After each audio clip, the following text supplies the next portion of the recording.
And hello, everybody. Thank you so much for being with us. It's great to have you here, and a special welcome to our guest tonight, Senator Gary Peters, who's Senate Homeland Security Committee Chair, and the great Patt Morrison of the LA Times. Thank you both for joining us. And tonight I welcome you on behalf of myself, my America at a Crossroads colleague and partner, David Lehrer, who is out of town this week. America at a Crossroads is a joint venture between Jews United for Democracy and Justice and Community Advocates, Inc. Thanks as always to our leadership team, which includes former Congressman Mel Levine, Zev Yaroslavsky, Rabbi Ken Chase, and Caroline Kelly, David Lehrer, and myself. And a special thank you to Hope Warshaw for her invaluable help in securing Senator Peters for tonight, and others of our speakers as well. Thank you, Hope. This weekend, Jews observe Tisha B'Av, which is the annual day on which we remember the destruction of the first and second temples in Jerusalem, events which transpired more than 2,000 years ago. Whether one chooses to observe this sad day or not, and whether one is Jewish or not, I think we can all find meaning and purpose in the notion of remembering scary and threatening past events. Ostensibly, we do so as a means of helping to establish a better, more peaceful, and more just future. In our America at a Crossroads context, Tisha B'Av brought to my mind the events of January 6th, 2020, the day that America's temple of democracy, our capital, was invaded and our very democratic core was threatened. Yet many Americans choose to minimize or forget that day of tragedy.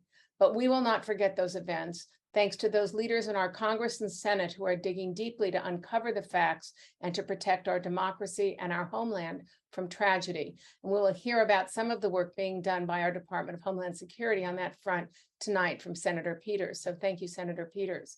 And next week, we continue to explore threats to our democracy as we welcome Kathleen Belew, who is a professor of history at Northwestern University and at the University of Chicago, and an international authority on the White Power movement. She is the author of Bring the War Home, the White Power Movement and Paramilitary America. And last year, she co-edited a field guide to white supremacy. Kathleen Belew will be in conversation with KCRW's Madeline Brand, discussing Have Extremism and Bigotry Gone Mainstream? Are Texas and Florida Setting a Path? The following week, on August 17th, we will welcome David Gergen, who was a top advisor to 4 presidents. He will speak about leadership. What are the most important attributes and skills of great leaders? And the week after, on August 24th, we are excited to present Republican political strategist and publisher of the conservative news and opinion website, Bulwark, Sarah Longwell. According to the New Yorker, Longwell has dedicated her career to fighting Trump's takeover of her party. She will be in conversation with writer and political commentator and frequent America at a Crossroads guest, Bill Kristol. We are in the process of completing our lineup for September and October, and soon those programs, which are very exciting, will be posted in our emails and on our websites. So keep an eye out for new registration links. Now I'd like to introduce my friend and colleague, a vital member of our leadership team, former Congressman Mel Levine, who will be introducing tonight's guest and moderator. Mel? Thank you very much, Janice. Before introducing our guests, I want to do a brief tribute to Vin Scully, a treasure that we lost yesterday at the age of 94. Vin was the eloquent and highly literate voice of the Dodgers, but really of all of baseball in Los Angeles since the Dodgers arrived here in 1958, some 64 years ago. And as our colleague Zev Yaroslavsky said, Vin was not only beloved in LA, but his iconic voice is recognized and beloved across the nation. May his memory be a blessing. It's now my real pleasure to introduce our speaker, Senator Gary Peters. Senator Peters, in his 2 terms as a U.S. Senator from Michigan, he is in his 2nd term as a senator from Michigan after serving 3 terms in the House, and after an incredibly diverse career prior to going to Congress. Before becoming a congressman, he was a city council member, he was a state senator, he ran the Michigan State Lottery, he was a financial advisor for 22 years, a naval officer, a professor, a lawyer, a financial analyst, and an arbitrator. He came to Congress well after I left, so I didn't have the privilege of serving with him. But my friends in Congress have the most complimentary things to say about both his decency and his effectiveness. Given his experience both in the cauldron of January 6, 2021, and his leadership fighting extremism and white supremacy, and his chairmanship of the Senate Committee on Homeland Security, he's the perfect person to be talking about the dangers of extremism, which he will be doing in an interview done by our wonderful Patt Morrison. Patt Morrison. We're extremely fortunate that Pat will be interviewing Senator Pete. She is no stranger to our audience, or to, for that matter, anyone in Los Angeles. She's a columnist, longtime columnist for the LA Times, has had her own radio program on KPCC, and has been a frequent commentator on NPR. Among her numerous awards and accolades are 6 Emmys, 6 Golden Mike Awards, and a share of 2 Pulitzers. Pat, the floor is yours. Thank you, Mel, and thank you, Janice. Senator, welcome. We speak to you at a very grave moment, I think, in our history. We're assessing the effect of the coup attempt on January 6th on the United States Capitol, the repercussions from that, the fact that Secret Service phones were scrubbed of their text messages, and now we find out that top Trump officials in the Defense Department also have telephones with the text messages gone missing. And in addition to that, but not entirely separate from it, as Mel alluded to, the threat of homegrown terrorism, domestic terrorism, that's been fermenting for some years, but that seems to have come out into the open, and now is something that the government and law enforcement are taking more seriously. So tell us first about the scope and mission of your committee when it comes to these disclosures. Well, dude, thank you, Pat. Thanks for that question. And before I answer that, let me just thank Mel for the very generous introduction, and Janice, thank you for organizing this, and for everybody watching here tonight. I appreciate this opportunity. I'm particularly pleased. I heard a lot of folks from Michigan, so shout out to all my fellow Michiganders who are tuning in here today. Thanks for being a part of it. Well, I'll tell you, Pat, the scope of the committee that I chair, it's a Homeland Security and Government Affairs Committee. And we really have a couple missions there. One, I oversee the Department of Homeland Security, and the Department of Homeland Security, of course, is a committee that arose, or the department arose out of 9/11. It's a very diverse committee, has and an agency that has very diverse responsibilities. It deals with things as the Coast Guard. We oversee the Coast Guard to protect the border. We've got most of the federal protection folks. We have Customs and Border Patrol. And so some of the main issues that we're dealing with within that aspect of the committee include domestic terrorism and Homeland Security issues related to that, which we'll talk about in depth.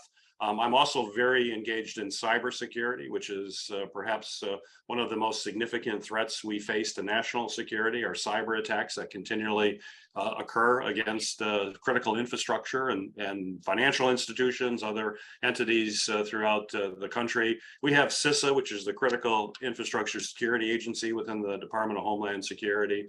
And we put out quite a bit of legislation in the last few months to strengthen our defenses against these cyber attacks that have a significant impact on our country. In addition to that, Border Patrol, Customs Border Patrol, the Border Patrol folks. And so issues related to the southern border are a big part of what we deal with in the committee on a regular basis. Being from Michigan, I often have to remind my colleagues that we also have a northern border in this country as well, not just the southern border. And there are issues unique to the northern border that we have to deal with. The other part of Homeland Security, which has been a big area of our focus, deals with FEMA, the Federal Emergency Management folks. Obviously, going through COVID, FEMA was the lead agency dealing with COVID. So you can imagine taking up a lot of the efforts that the committee is engaged in. In fact, we're right now in a very comprehensive investigation and overview of the COVID response, starting in the Trump administration. And that's the second part, the government affairs. In addition to overseeing a number of government agencies, my committee is considered the top oversight committee for the U.S. Senate. So our jurisdiction is very broad. My committee likes to say with a smile that our jurisdiction is when it comes to investigations, is the Lion King jurisdiction, which means wherever the light touches, we can get involved in that area as well. And so that clearly allows us to be investigating a wide range of activities that may not just simply be within Homeland Security, but as your question poses, that's a central focus of what we are engaged in there. Well, let's start with that and drill into the other issues, because I have questions about chips, about Russian cybersecurity and infrastructure. Absolutely. We'll get into that. But I think top of mind for a lot of people right now is the spreading, I suppose, ooze of what's going on apropos of January 6th, not just the people who assailed the Capitol, but how the government responded or failed to respond. And now the disappearance of these text messages. We've been seeing over the summer the House hearings on this. Is your committee looking at hearings of inquiry into exactly this? Well, we may do hearings. Right now, we are kind of in the information stages. I am troubled, and extremely troubled, I think would be a better term, as I'm sure everybody who's watching here tonight, as to what we have seen. The scrubbing of text messages from the Secret Service that were there on the ground during a very, very pivotal time of the insurrection that we saw at the Capitol. You know, it became even more, I think, more powerful when we heard the January 6th Commission talking about how the Secret Service detail that was protecting Vice President Pence on the Capitol grounds at that moment said that they were starting to contact their families. They thought they were going to say goodbye to their families. They thought the situation could get very ugly and very violent very, very quickly. Those communications were going on. We need to know what other communications were going on during that incredibly intense time that was occurring. And it is actually, it's mind-boggling to think that they would be scrubbed. And what we're hearing from Secret Service, that this was a programmed scrub, makes no sense whatsoever. First of all, we know that there was a request for this information prior to the scrubbing. And even if it was pre-programmed, if that was indeed the case, and we're still investigating exactly what does that mean and what was going to occur, it's just basic common sense that if you have records that are associated with insurrection, that you're going to keep those records. That's a pretty big moment for the Secret Service, as well as for the entire country. So it is incredibly suspicious. It makes no sense to me. We want to find out what happened there. We're also in our efforts right now to see if we can somehow recover perhaps those texts, and that effort is ongoing right now. We have made a lot of requests of the Secret Service for more information. We're waiting for that information, and we're going to continue to press them aggressively to get that information. And to your question on whether or not there'll be hearings, that may very well be where we go.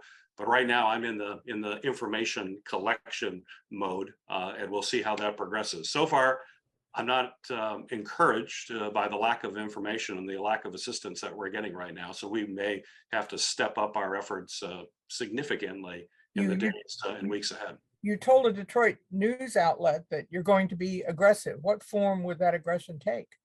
Well, certainly first we're trying to get the information, but then if we have to have subpoenas, we will issue subpoenas. We could do a hearing, as you mentioned, and people will come in to testify. It is the practice of our committee. Everybody who testifies before our committee is under oath, and we will get at least a public response from relevant actors in this space. But if I may just elaborate a little bit too, this is a deeper problem as well, and one that my committee is working on right now. We are drafting legislation to deal with records retention within government. This has been a problem that is growing worse over time, is that a lot of important documents that need to be kept by law and archived of what happens in the federal government. You know, this is about transparency in government, that we keep records to know exactly what happened. Historians can look at it. That record is incredibly important. The National Archives plays a big role. We're working with archivists and others to review current rules, because presidents, and the last president, President Trump, ignored those rules. We saw reports of where he was ripping up key documents, destroying documents illegally? What do we have to do in order to strengthen our ability to preserve those documents? And then what was highlighted even before what we saw happen on January 6th with the destruction of these text messages. A lot of the laws were written back in the days of paper. Most records now are electronic, as you know, and when you're looking at things like text messages and the like, our rules simply have not kept pace with the rapid advance of technology. And most of the communication that is occurring is not being done by memos sent from one person to another on paper. It's being done electronic, and we need to strengthen those rules. So this only magnifies the need for us to do this, not just to look at this one incident, as important as that is, but to put in protections that we ensure that we save documents and critical information for the future, for future administrations. And I'll tell you, presidents don't like doing that. Administrations don't like doing it. They're pressing. It's my belief that it's Congress's obligation that we preserve those records. We are entrusted by the U.S. Constitution to provide oversight of the administration. You can't provide oversight if you don't have access to documents, and you have to preserve those documents. And we're going to be very aggressive in that area. So many regulations are already in place. It seems like what's really needed is a mechanism for enforcing them. Yes, yeah, that too. Yeah, that too. But enforcing as to these other modes, which are not necessarily contemplated. But you're absolutely right. It is about enforcement, but understanding the breadth of how that communication occurs. But clearly, what we may have seen here is pretty egregious, and we're now got new information that the Department of Defense may have also destroyed critical records, which means we need to expand the scope of our investigation. Members of the House have already been calling for Mr. Kufari, who is the Inspector General in the Department of Homeland Security, to step aside and have somebody else step into that role, because he knew a long time before he acknowledged it to Congress that some of those or many of those text messages had been destroyed. Is that a move that you would agree with? It may be. I'm not ready to make that statement. We're still collecting information. I talked to Mr. Kufari. We've had conversations. I need to have another one because new facts came to light since that last conversation, and I will continue to press that. But that may be the end result. I just want to make sure we're very methodical in how we proceed, and let the facts take us where they will take us, and then be able to make those kinds of statements. But I want to make sure these are fact-based and strong. Clearly, the suspicions are strong as well. And I think the facts may take us there, but I don't want to get ahead of it, because I think it's important for us to do this right and to do it based on the facts of the situation. The domestic terrorism name covers a big umbrella and a lot of history in this country. Certainly you had renegade groups after the Civil War. You had in the 70s posse comitatus, people like Gordon Call, the tax resistors. You have the sovereign citizen movement. So it is not all the same, but it certainly falls under the same umbrella. And DHS just said today, according to Yahoo, that it wants an urgent review into how the department handles domestic terrorism and these targeted violence efforts, including FEMA. And so now it seems like the executive branch is upping its game when it comes to confronting domestic terrorism. It needs to define it, all of these things, presumably in parallel with what you do on Capitol Hill too, to make something happen here. Yeah, absolutely. And I want to applaud the current administration for doing that. This is probably what I'm going to say is no surprise to everybody who's listening here tonight. I've been pressing this issue for as a ranking member in the last administration as well. I was the ranking member then, and I'm chair now under the current administration. But as we press these issues, we basically got silence or pushback from the Trump administration. They had no interest whatsoever in even acknowledging that there was a rise of terrorism and domestic terrorism and to deal with it. Since that time, we now have heard from our Homeland Security Secretary Mayorkas. So we've got the FBI director saying that the number one terrorist threat that we face in the United States of America right now is domestic. Foreign terrorism clearly is always out there. We got to be worried about it. We got to keep our eye on it. I don't mean to diminish that in any way, but the number one threat that we're facing is from within our borders. It is domestic, and we're seeing those numbers increase. I have been shocked, and I'll tell you right now, we're going to have to push aggressively too. We don't have good numbers of terrorist activities from the federal government. A lot of our numbers come from outside organizations like the ADL. The ADL has compiled numbers of terrorist attacks, of anti-Semitic attacks, which we have seen increase dramatically, even in the last couple of years. The white supremacist movements, the whole insidious notion of the replacement theory that's out there. We need to understand that this is very real, and it has real world violent consequences as well. So the administration, this current administration is stepping up. They need to put a bigger priority on it. That means engaging their intelligence services as well. One thing that we found, and we did an investigation right after January 6th. It was a joint investigation with my committee and the Rules Committee that had jurisdiction over the Capitol Police. Ours was fairly limited in scope. We wanted to find out just what happened on that day. How were there such lapses that allowed this insurrection, this mob descend on the Capitol and be successful in breaching the perimeter? And what came out fairly clearly were intelligence failures, that even though a lot of this was broadcast on social media platforms, that these groups were going to descend on Washington, D.C. and their intent was nefarious.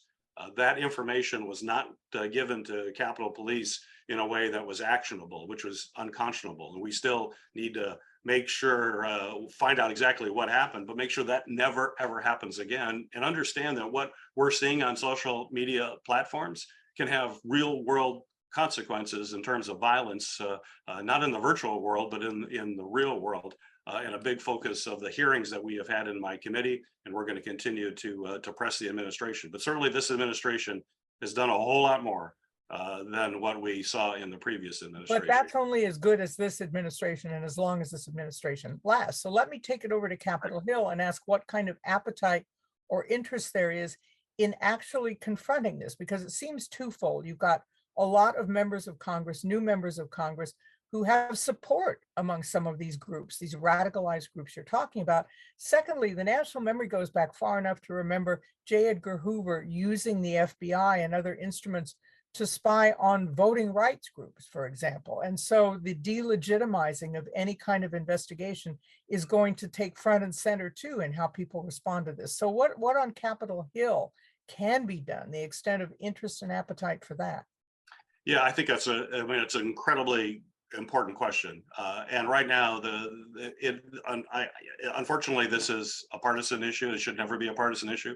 This is about defending our Constitution. This is about defending our democratic republic. But as you mentioned, there are many members who continue to spread the big lie, to continue to talk about what happened on January 6th, that was not an insurrection, but that it was, that there were some folks have said there were tourists that happened to just walk in the Capitol. I can tell you with complete certainty that's not the case. I was actually there. I had a front row seat when it came to what actually happened that day. They were not tourists.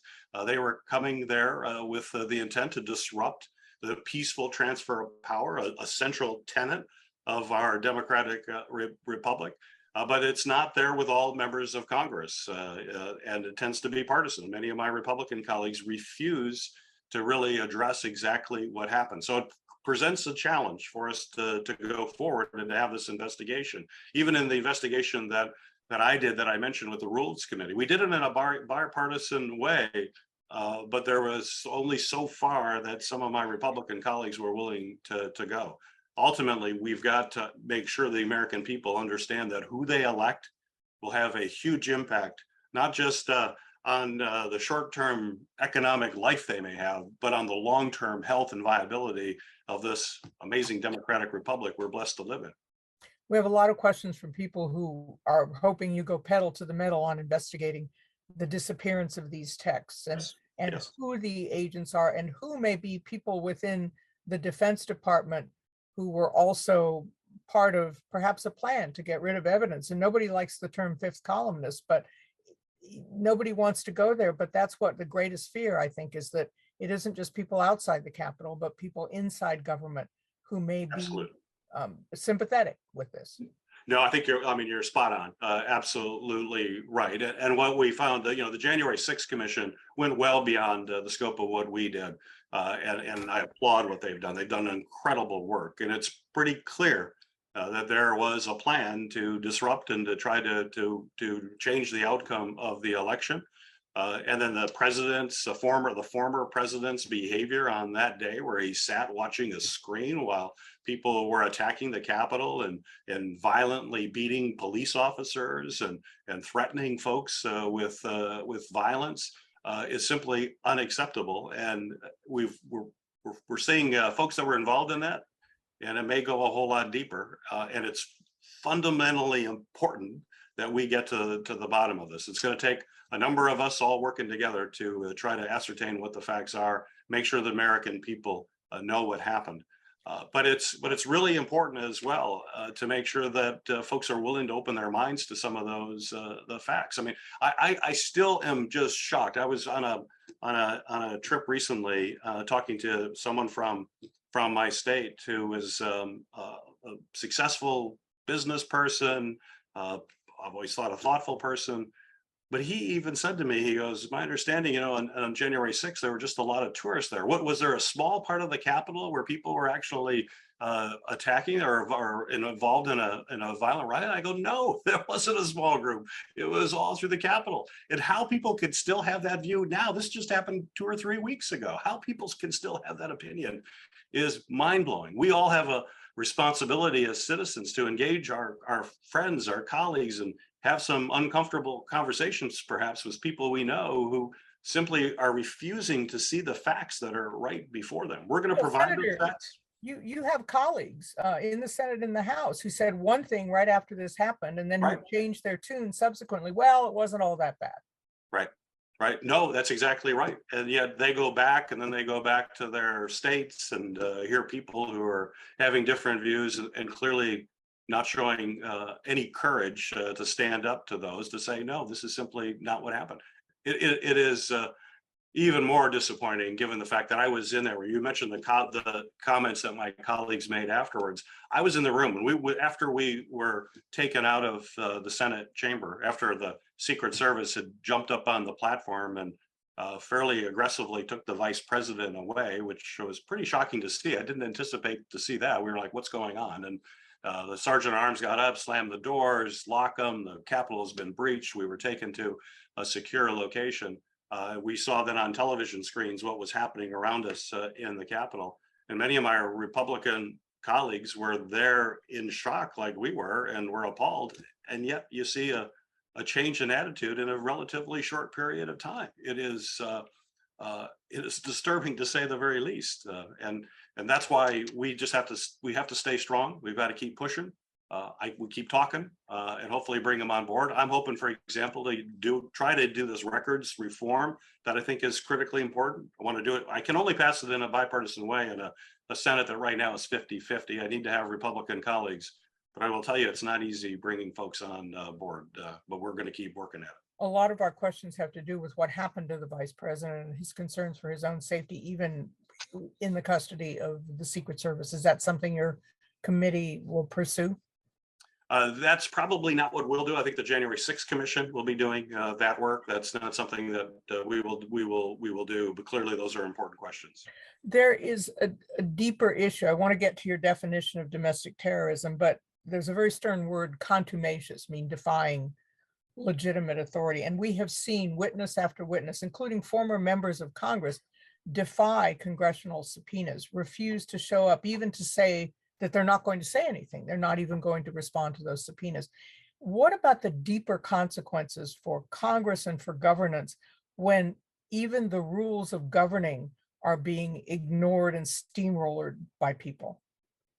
Well, you're right. And the rule of law requires that there are consequences for not following the law. And it has been too easy for folks to ignore those subpoenas. We have problems within our committee. We'll issue a subpoena to an administration and we may not get full cooperation.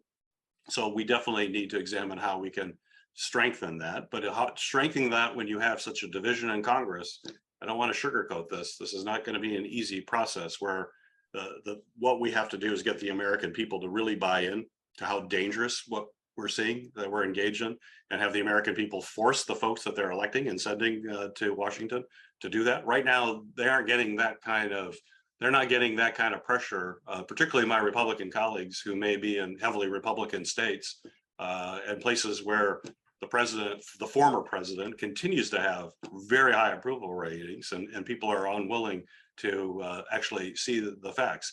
And then maybe this leads to another point. As a journalist, you could speak very authoritatively to this, but it's the influence of social media as well. We've held hearings on social media. We're going to have another hearing coming up in September with social media companies as to what kind of information people are actually getting and what they are fed.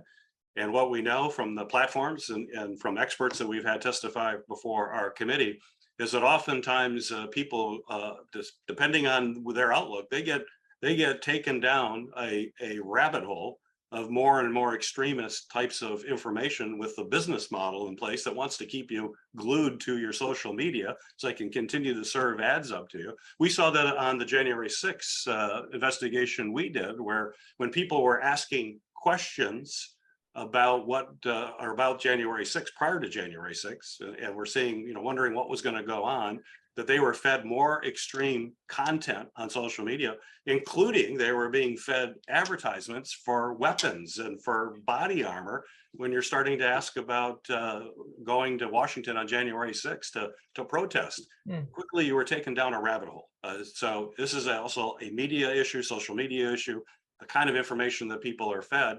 And if that's all the information that they get in the course of their day, they believe that, they internalize that. And getting them to break from that is a really much broader problem that we have to address. And no one has a great solution to that right now. It's pretty obvious that that's been gasoline on the fire. If you look at domestic terrorism in the 70s and 80s, which you're talking about the tax resistors and the posse comitatus, the sovereign citizen people who tended to be more isolated and not take part in civic matters. They lived where they lived and they patrolled with their guns to protect wherever it was they lived. But now you have domestic terrorist groups engaging in the political system, sometimes working into the system, getting themselves elected. So can you define domestic terrorism and the new nature of the threat that it poses? Well, terrorism is basically using terror to change policies, to create fear, widespread fear when you engage in violent acts. It's not a violent act to steal a wallet or to engage in some kind of petty crime. It's about creating terror in society to get some political aim that you may have. An insurrection is to disrupt the functioning of government. So when you think of what happened on the Capitol grounds to disrupt the actual counting of the Electoral College is pretty classic definition of an insurrection to try to stop that smooth transfer of power. But I think the point that you made, which is incredibly important, where before you had isolated folks in a community that were engaged in perhaps anti-government activities, now it's different because folks can find each other across vast expanses of the country. Just like tonight, we are connected with people all over the country who are pretty like-minded. We're all really concerned about the future of this country. We are engaged politically, and we all found each other to be on this program here tonight. Unfortunately, there are programs like this that have a completely different view than we do. And so you can get that. And part of the problem with domestic terrorism as well is not just the groups, as insidious and horrible as that is. We're also seeing more and more lone actors that then, lone wolves that then take up the white supremacist ideology and then engage in mass shooting events. We've seen that, unfortunately, with far too many of our shooting events where someone is motivated for whatever reason by being brought into that kind of group and then think they're going to make a difference and try to use an act of terror to terrorize an entire community. And it does work. We had a recent shooting at Oxford High School in Michigan, a horrific attack on a school, and beautiful young children were killed. It devastated not just the community of Oxford, it devastated the country, but the whole state of Michigan. These are clearly acts of terrorism. Several of our viewers are asking about the urgency question with the midterms coming up, the possible flipping of the Senate.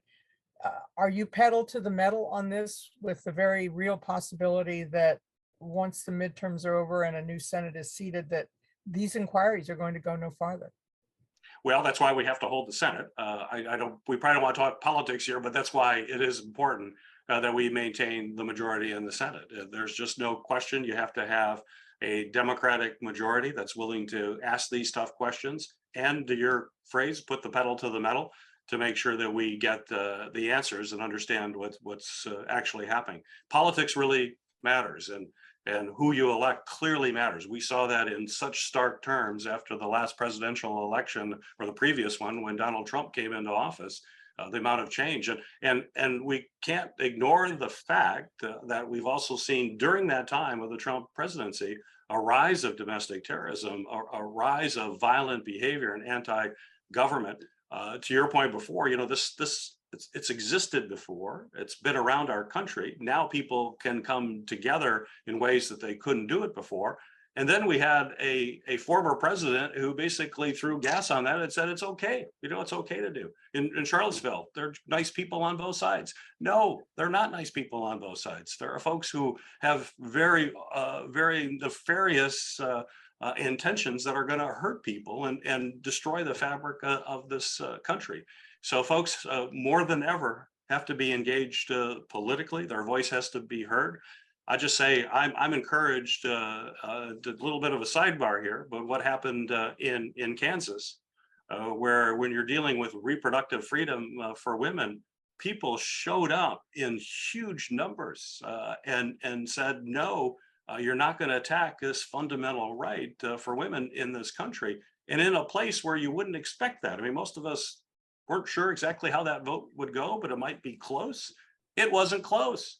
If we can harness that kind of energy to come out election time, that's how we make long-term fundamental change, is to make sure we're electing folks who share the values of the rule of law and the values of how we have to do everything in our power to protect this democratic republic from those who are authoritarian and want to steal it away from the rest of us. So how do you do that? With Roe versus Wade, it's pretty clear, yes or no. There are nuances, but not in the voting booth. What do you do about an issue like domestic terrorism, which everyone would nominally be against, but once you start getting into the definitions, people go, well, I don't know if we should do that. Well, we just have to keep making the case for that clearly, and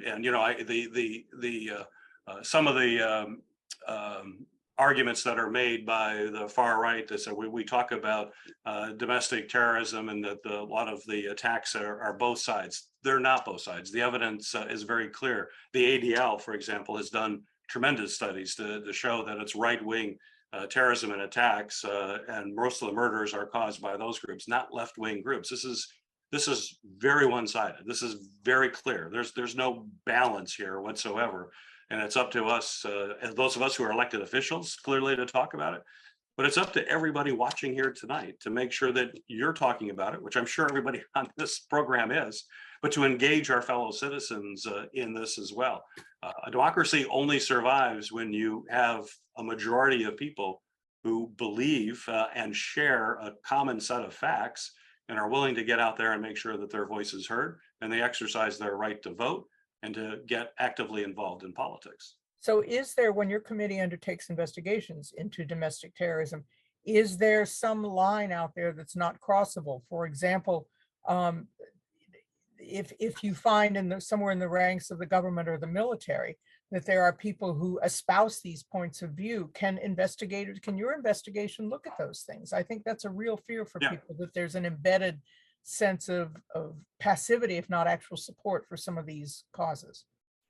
Well, no, not with me, and not with folks that on my staff that are working there. That's clearly not happening. We'll go after them, and we must go after them. And if we don't, this cancer only grows. One way to deal with cancer, is to cut it out, and that's what we have to do when it comes to the cancer of authoritarianism and the insidious ideology of white supremacy and replacement theory, and some of these ideas that are floating around that are so dangerous to our country. Cybersecurity is something that you have been working on assiduously, about protections, especially regarding cyber attacks from Russia. One of the questions from Michael Adams has to do with people. It says some people describe January 6th as supporting the Putin playbook of disrupting belief in U.S. democratic institutions and policies.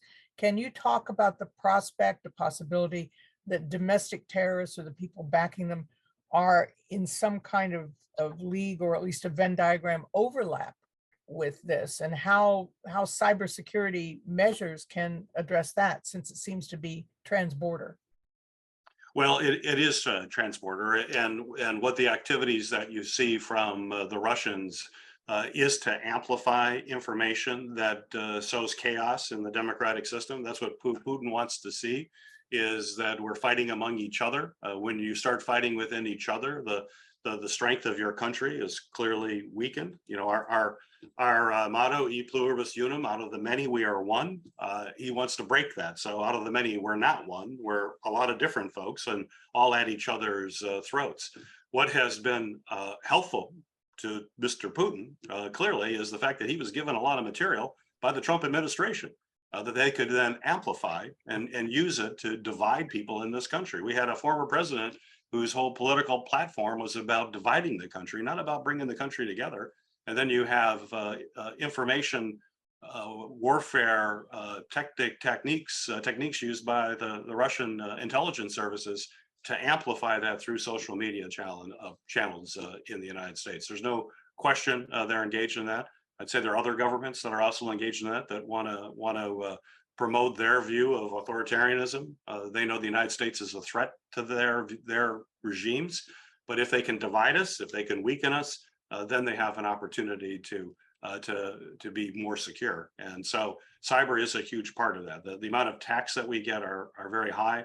I just passed legislation that was considered probably one of the most significant pieces of cyber legislation passed, according to the Washington Post, that now requires critical infrastructure and companies to actually tell us to report the incident to CISA, the Critical Infrastructure Security Agency, so that we actually know what we're faced with. You know, when you're in war, this is really warfare. This is cyber warfare. You can't categorize it any other way. You have to know the situation. Battle. Fighting 101, battle 101 is situational awareness. You have to know where the enemy is. You have to know what weapons they have. You have to know where you are. You have to know the lay of the land. And right now, or prior to my legislation, we figured we only knew about 30% of the attacks that were actually coming against our country at any given time. A lot of companies, for example, didn't want to report incident for a variety of reasons. We can't have that. They have to report. We have to know. And luckily, more and more companies are realizing that their own security is dependent on them knowing the bigger picture of what is happening. And, you know, I kind of describe this. It's kind of like if you have a burglar in your neighborhood, you really want to know there's a burglar in your neighborhood. So you are sure to lock your doors, do the things you need to protect your house, and to have the police drive through your neighborhood more. The same thing has to happen with cybersecurity. We have to know what the situation is, who is attacking, how they're attacking, so that we can launch a appropriate defense. But it's not just defense. We can't just keep putting stronger locks on our door, as important as that is. When you think of the burglar example, we put locks on our door, but we also make sure the burglar knows if they get in your house, we're going to catch them and you're going to go to jail. There has to also be a deterrence factor so people don't even engage in it at first. And that we have to do a lot more of in this country, and be much more proactive in going after folks who we know are attacking our country, and let them know that there will be repercussions and the cost of their attacks will exceed what they could possibly gain through their attacks. Well, we're not there yet. We've got to do a lot more. It is a simultaneous strength and a weakness in this country that we don't just have one big switch that controls water, one big switch that controls power. There are myriad water companies and power companies, but it only takes attacks on one or two, as you alluded to not only create a problem for that company, but to show the weaknesses and create chaos generally. So is there a way to get a unified response, not just report to us if you have a problem rather than paying off the ransomware demands, that will have a unified response, that the government has experts, or there are other ways of bringing in protections for companies that will otherwise lose water in someplace in Idaho or power someplace in Michigan? How do you deal with these myriad systems that can be so vulnerable without them even realizing it? No, that's an excellent point, and that's the next step. I mean, it's not just incident reporting. You can't stop there. Just when you go to battle, you first have situational awareness, but you then fight. You have to, but you can't fight an enemy where you don't know where they are or what they have. So you got to know that first, but then you go on the attack after that in a coordinated way. And it's the government can't do it alone. It's also with private industry. Everybody comes together. It's a whole of society to do that, to engage. Part of CISA's job, and we're strengthening that right now, is that they get actively engaged when you see these kinds of attacks against, as you mentioned, the water. I mean, we saw it in a ransomware attack not long ago against the Colonial Pipeline, which had a ransomware attack that shut them down. And we had, gas lines in the southeast part of our country because the gas stopped flowing. And that's just the attack against that one company. You can imagine a coordinated attack against a variety of critical infrastructure. It can bring the country to a halt very quickly. And that means we have to expand those protections out to smaller entities. One of the challenges that I'm grappling with right now are small businesses. How do we protect smaller businesses and use the resources the federal government has to leverage what they have? Oftentimes, well, not oftentimes, usually the bad guys, to try to get into bigger systems, they always go to the weakest link. And when they get in the weakest link, they get in. Some folks may remember a major credit card store's credit cards were breached, causing a great deal of havoc. And the bad guys got through an air conditioning contractor that the store had hired, and it got through their system that way. So there are many, many vectors of vulnerability, as you mentioned. It's a huge problem. It first starts with knowing the scope of the problem, and then we focus in how do we provide resources and provide the kind of protection. But I want to go back to what I said before. It's not just protecting, because that's just still putting locks on the door, as important as that is. It's also about finding these bad actors and taking an offensive strategy and going after them to disable them and bring justice to them. That's got to be the step. We're getting a lot of questions from people asking about what your committee has found. And I don't know how far along your committee is in investigating January 6th, the Secret Service text or the Pentagon text. So maybe you can tell everybody where you are so they can have a sense of what you would know and what you still have to find out.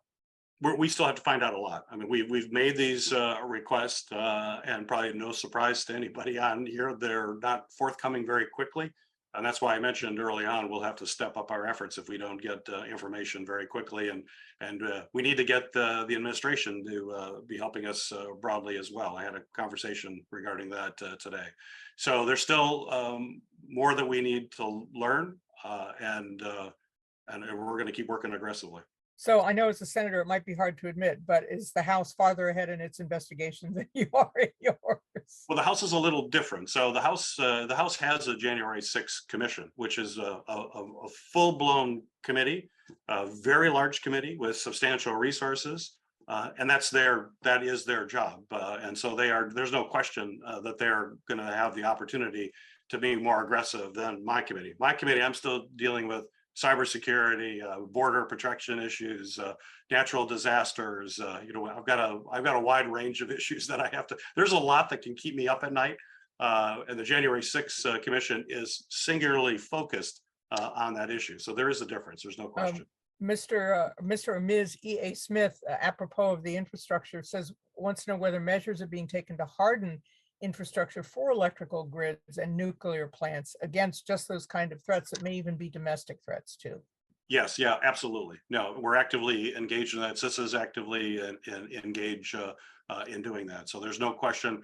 These industry groups also have done a lot. I mean, this is a huge risk for them. They have financial interests that could be compromised.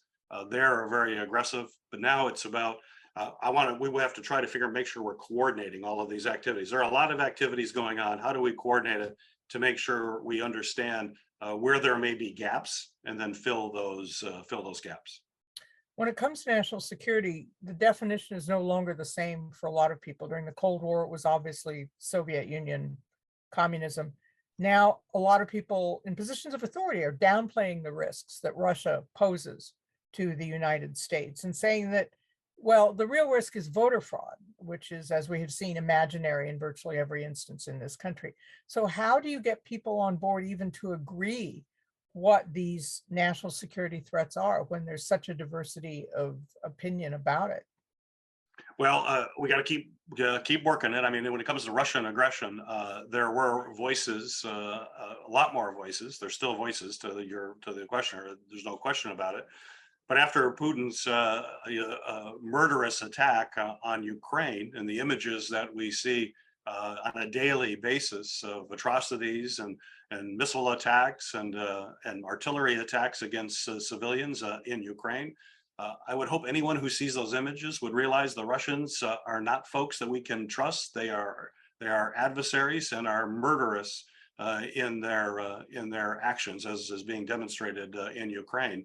And that's why it's incumbent that the United States continues to support the Ukrainian people, the Ukrainian military.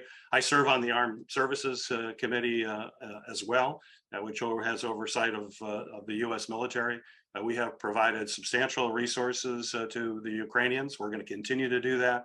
I was just in a classified briefing just this week. We have regular classified briefings with the military and trying to get a better understanding of what we need to do, where are the gaps, and how can the United States and our allies. The good news about all of this, and I know there's a request to have some good news, is that our allies have been closely aligned with the United States.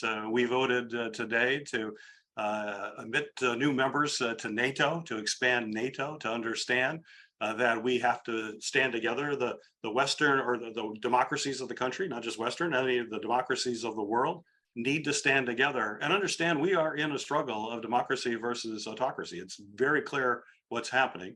And the Russians are a part of that. You mentioned the Chinese and others. And we have to stand together. The only way we'll be successful is when we are coming together. I think there's a broader appreciation for that. It's certainly different than it was just 6 or more months ago, and I hope that it continues. The challenge right now is to keep people focused on it.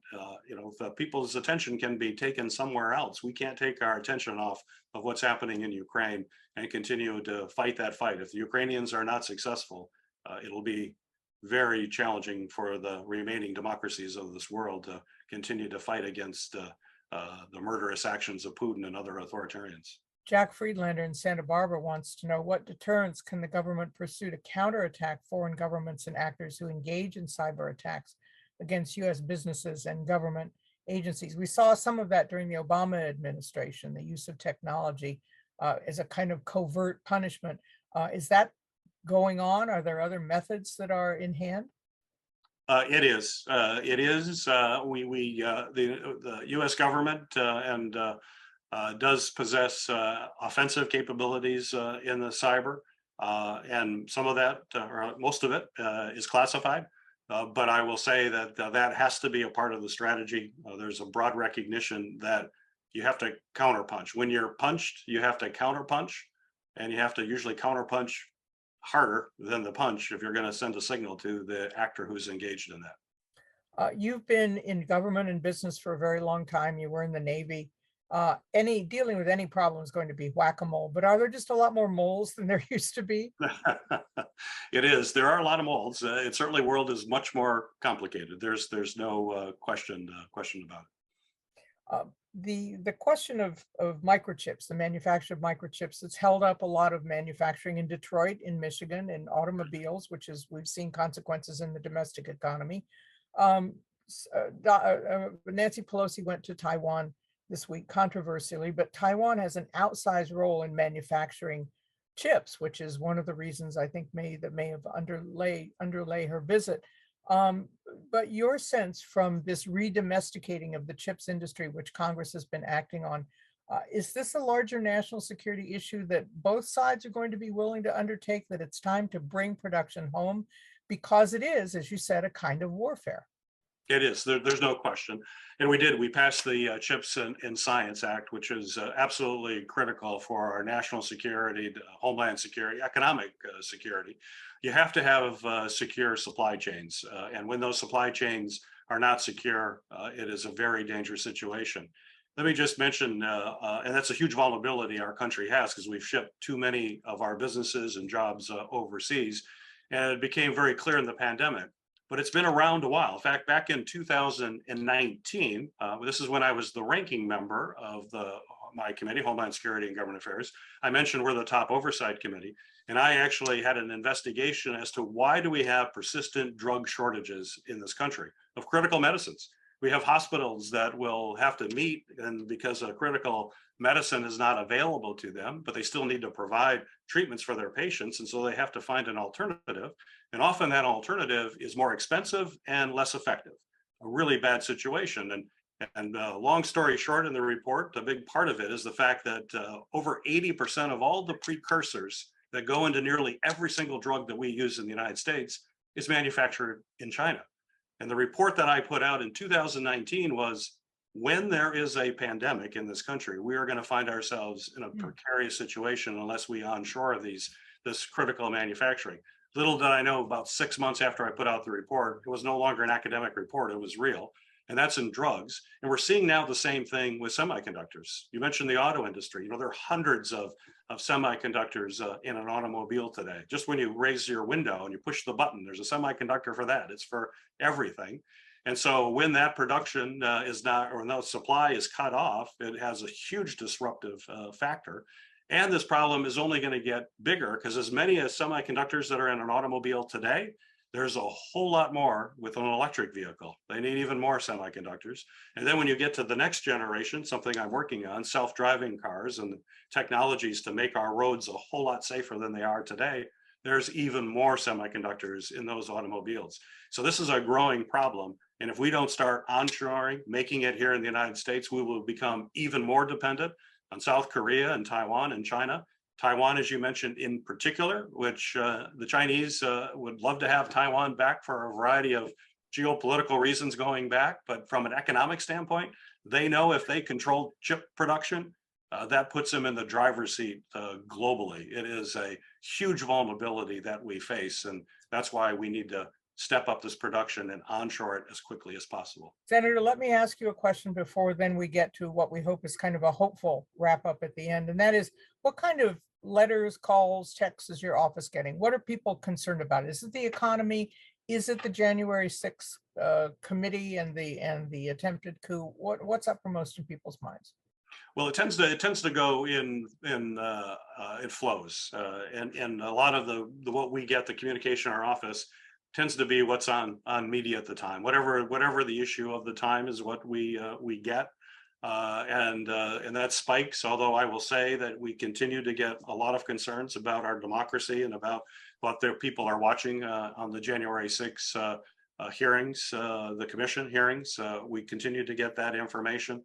But the economy always drives it as well. People are concerned about rising prices and the impact that they have. So there are a lot of things, but there's, before I get to the hopeful part, I mean, there's no shortage of things for people to be concerned about, whether it's the war in Ukraine, it's mass shootings, rising prices, the attack on our democracy.